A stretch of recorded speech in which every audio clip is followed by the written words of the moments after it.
Hi കൂട്ടുകാരെ, ഇന്നത്തെ ഒരു വീഡിയോയിലേക്ക് എല്ലാവർക്കും സ്വാഗതം. അപ്പോൾ ഇന്നത്തെ വീഡിയോ എന്ന് പറഞ്ഞു കഴിഞ്ഞാൽ ഒരു സിമ്പിളായിട്ടൊരു മുട്ടക്കറി വയ്ക്കാമെന്നാണ് കേട്ടോ വീഡിയോ. അപ്പം മുട്ടയ്ക്ക് എടുത്തിട്ടുണ്ട്, നമുക്കിനി ഇത് വേവിക്കാൻ വയ്ക്കാം കേട്ടോ. അപ്പോൾ വേവിക്കാൻ വയ്ക്കാനായിട്ട് നമുക്ക് ഇതിലേക്ക് ചൂടുവെള്ളമാണ് കേട്ടോ ഒഴിച്ചു കൊടുക്കുന്നത്. അപ്പോൾ ചൂടുവെള്ളം ഒഴിച്ചിട്ട് പിന്നെ ലേശം കല്ലുപ്പും കൂടി ഇട്ടിട്ട് കുക്കറിൽ വെച്ച് കഴിഞ്ഞാൽ ഒരു വിസിലടിച്ച് കഴിഞ്ഞാൽ വേഗം വെന്ത് കിട്ടും കേട്ടോ. അപ്പോൾ നമുക്കിതിന് വേവിച്ചിട്ടെടുക്കാം കേട്ടോ.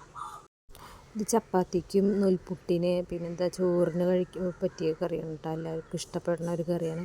അപ്പോൾ എൻ്റെ ചാനൽ സബ്സ്ക്രൈബ് ചെയ്യാണ്ടാണ് കാണുന്നതെങ്കിൽ ഒന്ന് സബ്സ്ക്രൈബ് ചെയ്ത് സപ്പോർട്ട് ചെയ്യാം. നമുക്കിനി മുട്ടക്കറി റെഡിയാക്കാം കേട്ടോ. അപ്പോൾ അതിലേക്ക് നമ്മൾ ചീനിട്ടിലേക്ക് വെളിച്ചെണ്ണ വെച്ചിട്ടുണ്ട്, സ്വല്പം ഉപ്പിട്ടിട്ടുണ്ട്, പിന്നെ ഒരു തുണ്ട് മുളക് പൊടിയും മല്ലിപ്പൊടിയും പിന്നെ ചിക്കൻ മസാല കൂടി ഇട്ടിട്ടൊന്ന് മൊരിപ്പിച്ചെടുത്തതിന് ശേഷം നമ്മൾ പുഴുങ്ങി വെച്ച മുട്ട ഒന്ന് വരിഞ്ഞു കൊടുക്കുക സൈഡ് ഭാഗമൊക്കെ.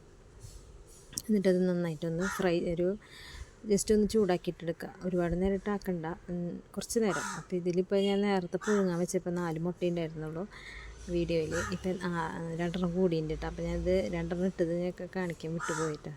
അപ്പോൾ അതാണ് കേട്ടോ മുട്ട എണ്ണം കൂടിയത്. അപ്പോൾ നമുക്കിതൊന്ന് നന്നായിട്ടൊന്ന് ഫ്രൈ ചെയ്യുന്ന പോലെ, അധികം ഫ്രൈ ചെയ്യില്ല, അല്ലേ സ്വല്പം. നമുക്കിതിനെ ഒരു പിഞ്ഞാണത്തിലേക്ക് ഒരു പാത്രത്തിലേക്ക് ഇത് മാറ്റി വയ്ക്കാം കേട്ടോ.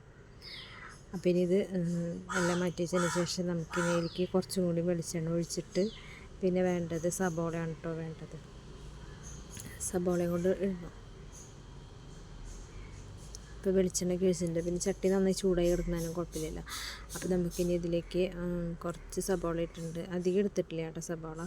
പിന്നെ സബോള ഇട്ടിട്ടുണ്ട്. എന്നിട്ട് നന്നായി ഒന്ന് വാടി കിട്ടണ വരെ നന്നായിട്ട് ഇളക്കി കൊടുക്കാം. പിന്നെ ഇതിലേക്ക് പച്ചമുളക് കൂടി എരിഞ്ഞിട്ടുണ്ട് കേട്ടോ. അപ്പോൾ എരിവുള്ള പച്ചമുളക് ആയതുകൊണ്ട് 2 ഇട്ടത് കേട്ടോ. അപ്പോൾ നടുവൊന്ന് പിളർത്തിയിട്ടുണ്ട് പച്ചമുളകിൻ്റെ. പിന്നെ ഇതിലേക്ക് വേണ്ടത് ഇഞ്ചിയും വെളുത്തുള്ളിയും ചതച്ചതും കൂടി വേണം. അപ്പോൾ അത് അതിൽ വീഡിയോയിൽ പിടിക്കാൻ പറ്റിയില്ലായിരുന്നു കേട്ടോ. അപ്പോൾ ഇത് സബോളയും ഇതൊക്കെ വാടി വന്നതിന് ശേഷമാണ് കേട്ടോ. പിന്നെ ഇതിലേക്ക് ഞാൻ ഇട്ടിട്ടുണ്ടായിരുന്നത് സ്വല്പം ഉപ്പ് ഇട്ടിട്ടുണ്ട്, പിന്നെ മഞ്ഞൾപ്പൊടിയും കൂടി ഇട്ടിട്ടുണ്ട് കേട്ടോ. അപ്പോൾ നമുക്കിനി ഇതിൽ ഇഞ്ചിയും വെളുത്തുള്ളിയും കൂടി ചതച്ചിട്ടാം കേട്ടോ.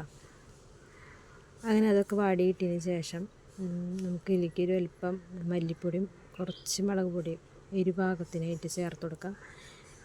പിന്നെ വേണമെങ്കിൽ ചിക്കൻ മസാല കുറച്ചും കൂടി ചേർക്കാം ആവശ്യമുണ്ടെങ്കിൽ. ഞാൻ കുറച്ചിട്ടിട്ടുള്ളൂ. അപ്പോൾ ഇപ്പോൾ നന്നായിട്ട് വാടിയിട്ടുണ്ട്. ഇനി ഇതിലേക്ക് നമുക്ക് വേണ്ടത് തക്കാളിയാണ് എടുത്തേക്കണത്. അപ്പോൾ 2 തക്കാളിയും കൂടി എരിഞ്ഞതിലിട്ടുണ്ട്. ഇനി തക്കാളിയും കൂടി ഇട്ടിട്ട് നന്നായിട്ടൊന്ന് വഴറ്റിയെടുക്കാം കേട്ടോ. തക്കാളി ഒന്ന് ഉടയണ പരുവത്തിലേക്ക് ആക്കിയെടുക്കണം. പിന്നെ അതിലേക്ക് വെള്ളമാണ് ഒഴിച്ചേക്കണത്. അപ്പോൾ വെള്ളം എന്ന് പറയുമ്പോൾ പച്ചവെള്ളമല്ല ഒഴിക്കണത്, ചൂടുവെള്ളമാണ് ഒഴിച്ച് കൊടുക്കുന്നത്.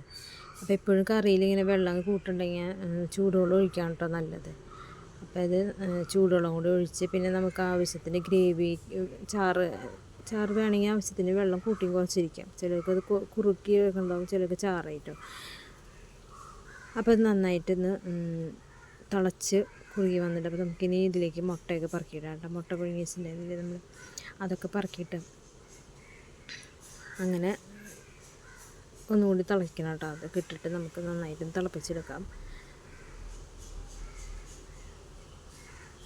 അപ്പോൾ ഇത് നമ്മുടെ കറിയൊക്കെ നന്നായി തിളച്ച് കുറുകി വന്നിട്ടുണ്ട് കേട്ടോ.